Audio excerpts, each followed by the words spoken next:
Hola, tutorandos de YouTube, ¿qué tal? En la clase de hoy vamos a explicar un tipo de problema muy concreto que es el de la polea simple con una masa a cada lado.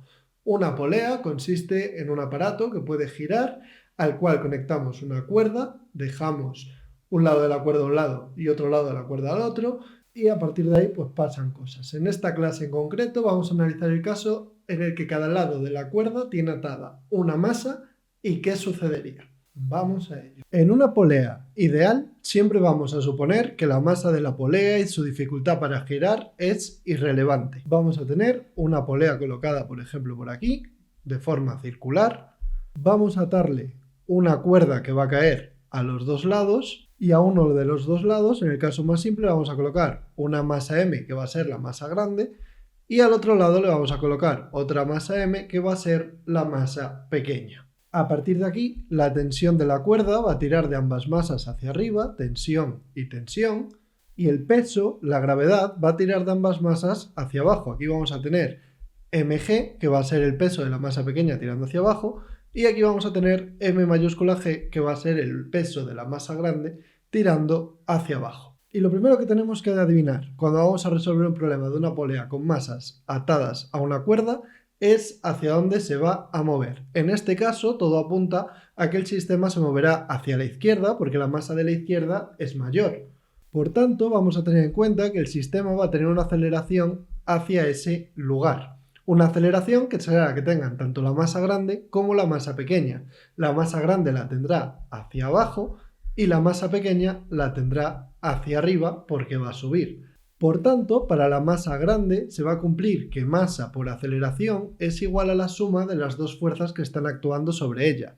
¿Cuál de las dos fuerzas que actúan sobre la masa grande va a favor de la aceleración? El peso. Entonces el peso va a ir a favor y la tensión de la cuerda va a ir en contra. Para la masa pequeña, por otra parte, tenemos que masa por aceleración va a ser igual a... Si miramos el esquema, la fuerza que va a ir a favor de la aceleración de la masa pequeña es la tensión. Por tanto, aquí tenemos tensión menos peso. Estas van a ser las dos ecuaciones de esta polea con una masa colgando a cada lado. Si queremos despejar la aceleración del sistema, podemos hacer suma de ecuaciones, es decir, cogemos la primera ecuación y le sumamos la segunda y vamos a llegar a que MA más MA es igual a mg menos t más t menos mg. Aquí ahora tachamos las tensiones porque van a ser iguales y si sacamos factor común vamos a tener que m grande más m pequeña por aceleración es igual a m grande menos m pequeña por gravedad. Y si ahora pasamos esto dividiendo, tenemos que la aceleración del sistema va a ser masa grande menos masa pequeña partido por masa grande más masa pequeña por gravedad. Esta va a ser la fórmula de la aceleración del sistema de dos masas colgando a los dos lados de una cuerda en una polea. Se cumplen algunas propiedades interesantes, en particular si la masa grande y la masa pequeña son iguales, el numerador se va a cancelar y vemos que la aceleración va a ser igual a 0. Es decir, si las dos masas son exactamente iguales, la cuerda no tiene ningún motivo para ir hacia un lado o hacia el otro y el sistema se va a quedar quieto en equilibrio.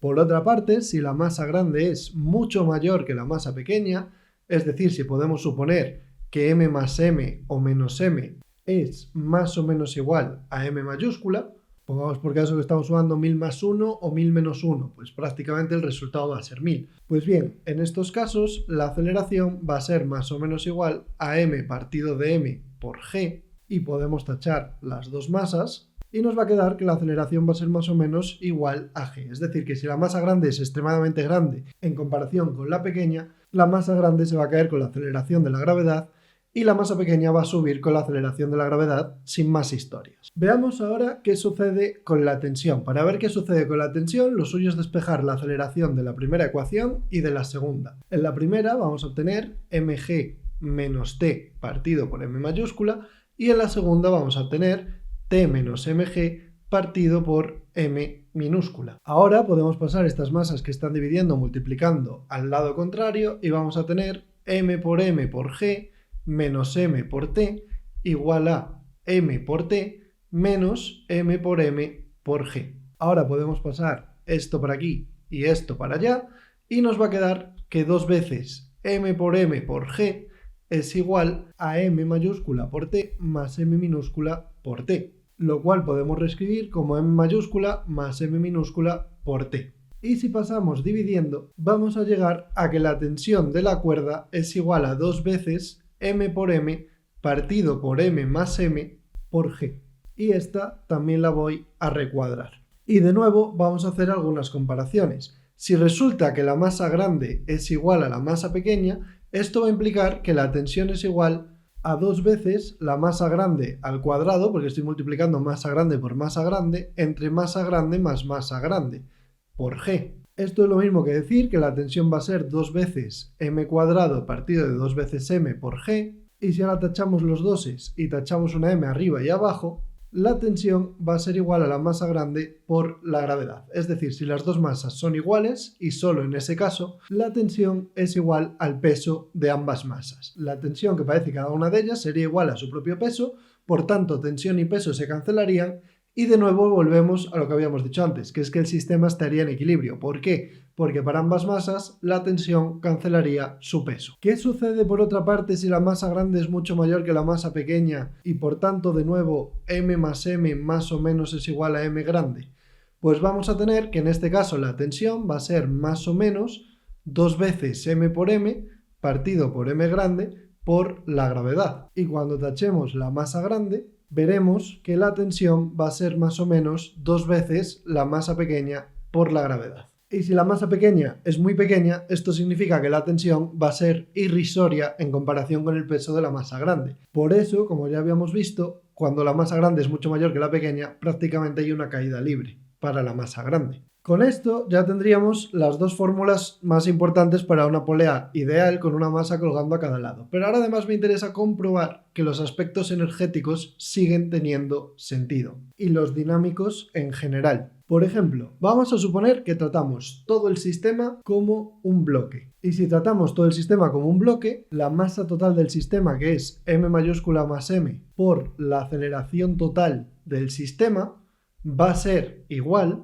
a la suma de las fuerzas, que va a ser el peso de la grande más el peso de la pequeña hacia abajo, menos 2 veces la tensión. Es decir, que va a ser m mayúscula más m minúscula por g menos 4 veces el producto de masas entre la suma de masas por g, cuando sustituimos la tensión.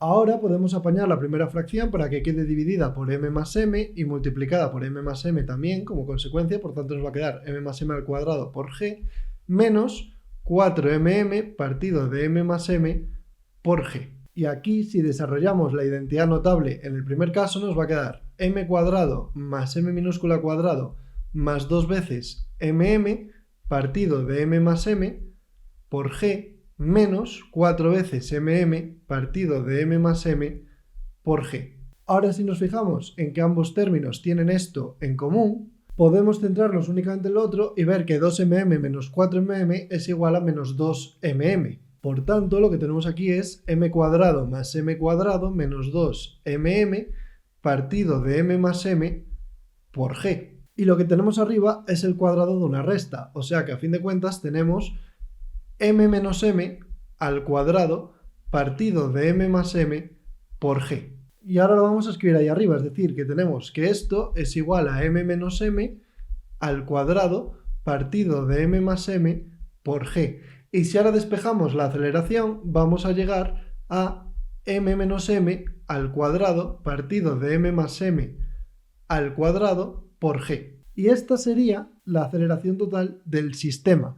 Es decir, no cuánto se mueve la masa de la izquierda o cuánto se mueve la masa de la derecha, que eso sería la fórmula de abajo, sino cuánto se acelera todo el sistema en conjunto hacia abajo. Y de nuevo podemos comprobar que si la masa grande es igual a la masa pequeña, la aceleración total también va a ser igual a 0. Y por otra parte, si la masa grande es mucho mayor que la masa pequeña, la aceleración total va a ser prácticamente igual a g. Es decir, que como la masa pequeña prácticamente no va a tener ningún efecto, tenemos una caída libre de la masa grande. Esto nos permite distinguir la diferencia entre la aceleración de cada una de las masas, que es lo que hemos calculado al principio, y la aceleración total del sistema de la polea con las dos masas, que es una aceleración que va a ir hacia abajo, porque el sistema en general está yendo hacia abajo. Es verdad que la masa a la derecha sube, pero la de la izquierda va hacia abajo, y a efectos dinámicos vale más. Por tanto, aunque la masa de la derecha suba, si la de la izquierda baja, el sistema en promedio está bajando, porque tiene más masa abajo de la que tenía al principio. Y ahora sí vamos a cerrar con aspectos energéticos. Vamos a comprobar que la energía mecánica se mantiene. Supongamos que las alturas iniciales de las masas son I0 M mayúscula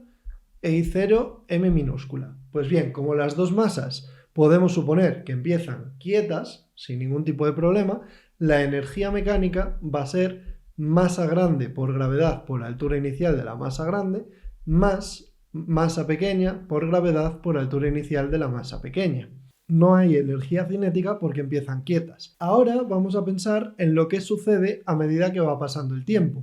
La velocidad de las dos masas va a ser igual a la aceleración por el tiempo, es decir, va a ser m menos m partido de m más m por g por t. Esta va a ser la velocidad en módulo de las dos masas, da igual si van hacia arriba o si van hacia abajo. Por otra parte, sus alturas sí que cambian, porque la masa grande va a ir hacia abajo y la masa pequeña va a ir hacia arriba. Por tanto, la altura de la masa grande va a ser su altura inicial, I0m, menos un medio de su aceleración por el tiempo al cuadrado. Es decir, que va a ser I0m menos un medio de m menos m por m más m por g por t cuadrado. Y en el caso de la masa pequeña que va hacia arriba, al revés. La posición de la masa pequeña va a ser la altura inicial de la masa pequeña más un medio de a por t cuadrado. Entonces vamos a tener I0 de la masa pequeña más un medio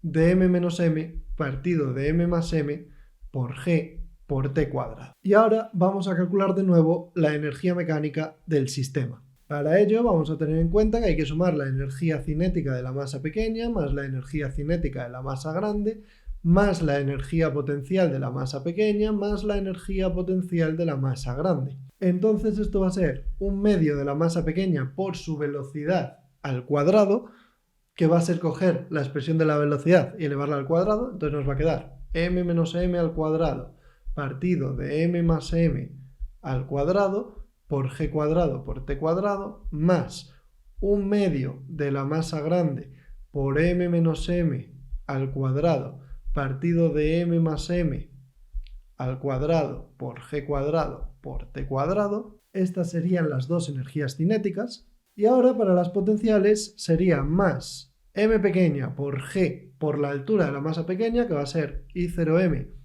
más un medio de m por m menos m partido de m más m por g cuadrado por t cuadrado, más m por g por I0, m mayúscula, menos un medio de m mayúscula por m menos m partido de m más m por g cuadrado por t cuadrado. Y esta es la energía mecánica y tenemos que ver que no va a cambiar con el tiempo. ¿Cómo vamos a hacer eso? De una forma muy sencilla. Estos dos términos que rodeo aquí tienen en común absolutamente todo menos la masa pequeña y la masa grande. Es decir, que podemos sacarlo factor común y dejarlo como m menos m por un medio de m menos m partido de m más m por g cuadrado t cuadrado. Y ahora, si queremos combinar esto con esto, podemos tener en cuenta que m menos m realmente es menos m menos m y por tanto lo que vamos a tener es, tachando esto de aquí, m menos m al cuadrado. Por otra parte, si nos vamos a estas expresiones de aquí arriba, podemos ver de nuevo que son exactamente iguales, pero aquí hay una m minúscula y aquí hay una m mayúscula.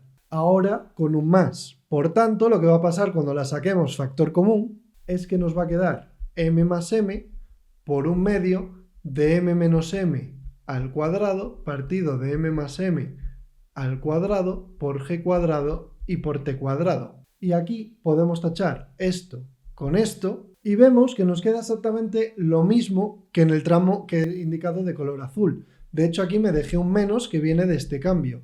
Así que tenemos exactamente lo mismo en positivo y en negativo. Por tanto, todo esto se cancela con todo esto y vemos que la energía mecánica en cualquier instante es igual a la energía mecánica inicial, a la suma de la energía potencial inicial de la masa pequeña más la energía potencial inicial de la masa grande. Así que por muy complicado que sea la polea ideal, la energía se sigue conservando y no hay que preocuparse por trabajar con ella. Podemos convertir energía potencial y cinética y demás sin ningún tipo de problema. Y como veis, esto sería todo. En la siguiente clase veremos cómo cualquier objeto que se mueva siguiendo una trayectoria cónica tiene necesariamente que estar padeciendo una fuerza inversamente proporcional al cuadrado de la distancia. Es decir, vamos a ver cómo, sabiendo que las órbitas de los planetas son elípticas, por ejemplo, se llega a la conclusión de que tienen que estar padeciendo una fuerza que es inversamente proporcional al cuadrado de la distancia, como la de la gravedad. Como siempre, espero que esta clase os haya sido de utilidad y nos vemos en la siguiente. Hasta luego.